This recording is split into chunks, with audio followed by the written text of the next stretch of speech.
Ayan. Okay. Salamat po ah. You're welcome, ma'am. Sigurado pong walang bayad to? Po? Wala po talaga, ma'am. Sige na. Sir, salamat sir. You're welcome po. Saan ka punta, ma'am?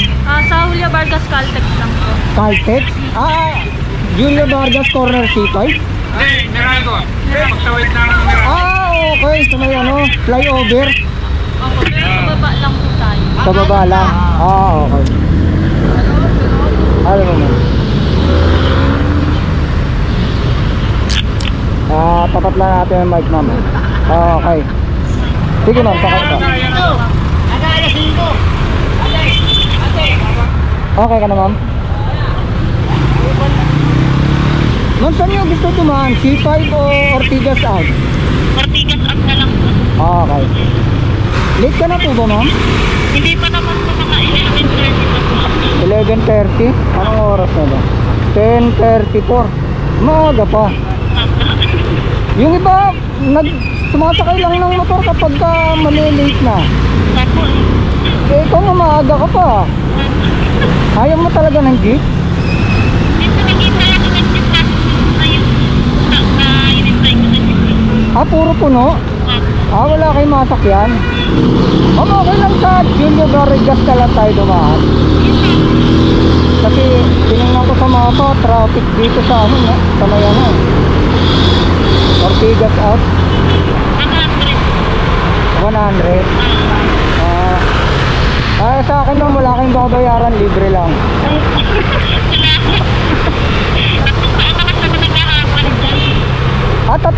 Tatlong taon ka na nilang suki? May mga kakilala na kasi sa akin dyan. Okay. Kaya pala sa iyo, may discount kasi matagal ka na nilang pasahero. May dala kang helmet pero wala kang motor. Oo. Bakit? Kasi dati yung sabi nila dapat magkakahabal kami sarili na ng helmet. Bakit di mo dala yung helmet mo ngayon? Wala. Tinamad na. Tinatamad ka na magdala ng helmet? Kasi sa tricycle laging kadalasan dalawa yung binabayaran ko sa tricycle. Dalawa? Kasi minsan may tricycle lang maipit lang. Hindi kasi yung helmet. Tapos ngayon, anong mangyayari? Babayaran mo ngayon yung espasyo na kinain ng helmet. Kaya magiging dalawa bayad? Ay, ganun.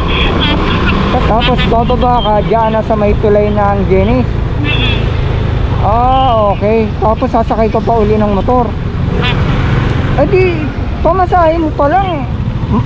Ang mahal na. Oo nga, tapos malilate pa. Magkano yung dalawang tricycle na yun? Ngayon kasi 14 pesos. Dati 9 lang yan. Di, magkano nga lahat yung dalawang tricycle? 28. Parehas 28, 14 tapos dun sa babayaran mo sa motor, magkano? 100. So 128. Tapos magkano ang araw mo? 570. 128, papunta lang yon. Oo. Tapos uuwi ka pa, pauwi. Ganun din. 14. Tapos pa? Sa jeep, 14 din. Di magkano na lang magkano na lang yung mauuwi ng pera? Oo nga, mahal na kasi ng pamatay. Hindi ka tulad dati. 9 lang Ako dapat 9 lang din. Para hindi ka lugi sa pamasahe. Oo, nahahatos talaga ako. Kasi nagsabi kasi sa atin na, sige, libre travel ka. Hindi sana ako sasakay. Ay, ibig sabihin, wala talaga sa plano mo sumakay. Wala talaga. Kaso, pinilit ka lang nila. May biglang lumapit sa atin na lalaki sa atin. Mas libre yung sa kanya kasi magaling talaga manguto yung mga kasama ko eh. Hindi ako nagkamali ng tao na pinili na magtawag eh. Hindi, kinukuha ko sila na tagatawag. Nahiya kasi ako mag-alok eh. Sila, hindi sila mahiyain. Kaya Sila naghahanap ng may sasakay kong libre. Malapit talaga yun sila.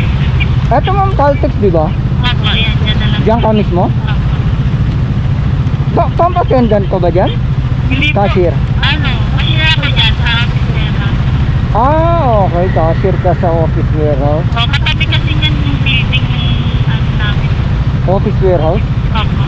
Doon sa may likod. Opo. Saan ka banda rito ma'am? Kahit doon na lang po sa may poste. Dito sa may nakatayo? Opo.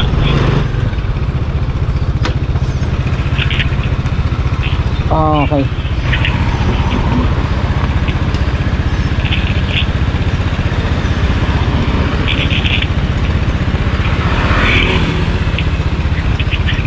Hirap ang ganun. Tulungan kita ma'am. Ayan. Okay. Salamat po ah. You're welcome ma'am. Sigurado pong walang bayad to? Po. Wala po talaga ma'am. Sige na. Sir, salamat sa lahat. You're welcome po.